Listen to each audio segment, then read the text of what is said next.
I had a grandfather named L.J. Nichols, and he was needless to say, he was a racist son of a bitch, and nobody really liked him in the family. My grandmother was really good to him, and she stayed with him, but that's because the Bible says you're supposed to stay with. After he died, she went to all these meetings for old people who've lost their mates. And after the first meeting, halfway through, she left because she said she didn't feel anything like anybody else felt. Her penance was she spent it while he was still alive. A very amazing woman.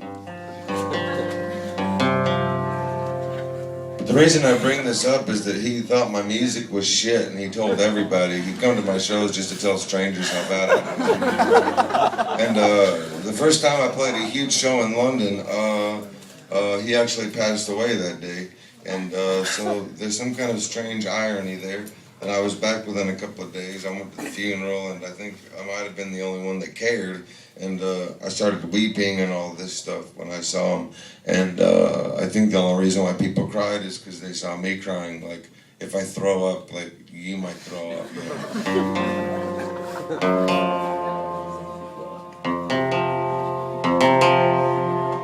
So I wrote a song about him. It's called The Life, Living, Death, and Dying of a Certain and Peculiar L.J. Nichols. If you're some kind of fucking webophile and you're always on the internet and you typed in my name, you might have found this. I played it at about 6 o'clock in the morning in a street in France, and I think I pissed off a lot of people because I was very fucking loud. But here it goes. It's kind of long. It's kind of like a ballad. I think that's kind of where my songwriting's going, just kind of telling stories, but stories take a little bit, so be patient, you know. But here we go.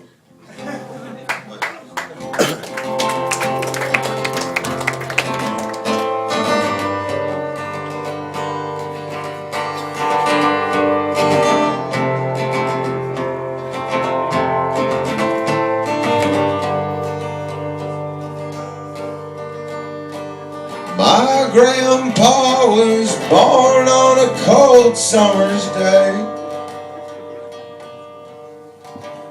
not in New York, Chicago, or any special place. And as the sun bent down on his mother's breast as he did there lay, his father got his whip and sharpened his axe that day. Oh, no, Grandpa, Grandpa, oh,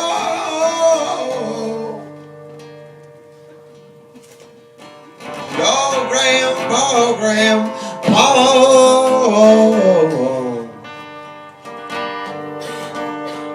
my grandpa left the farm to see what he could see. Tired of watching his ma getting whipped on the tree. And as the sun bent down on his face as he ran that day, his mom turned her cheek and looked the other way. No, Grandpa, Grandpa, you are a friend of me. And oh, Grandpa, Grandpa, I miss your lion arch, you see. My grandpa met Grandma on a bus stop in the woods. He turned to her, said you will, and she said she would. And as the sun bent down on my grandma's hand that day, the ring slid on one gentle kiss he slightly stole. Oh, I know, Grandpa, Grandpa, oh,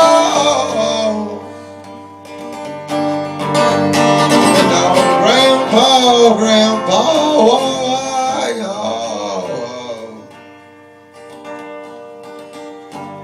my grandpa raised his young deep there in the South. He ruled with an iron fist and a harpoon mouth. And as the sun bent down on his children's shoulders that day, they saw his God, his love, his song blow. Oh, wait, oh, Grandpa, Grandpa, I miss you, say. And oh, Grandpa, Grandpa, you were a shining friend to me. Oh,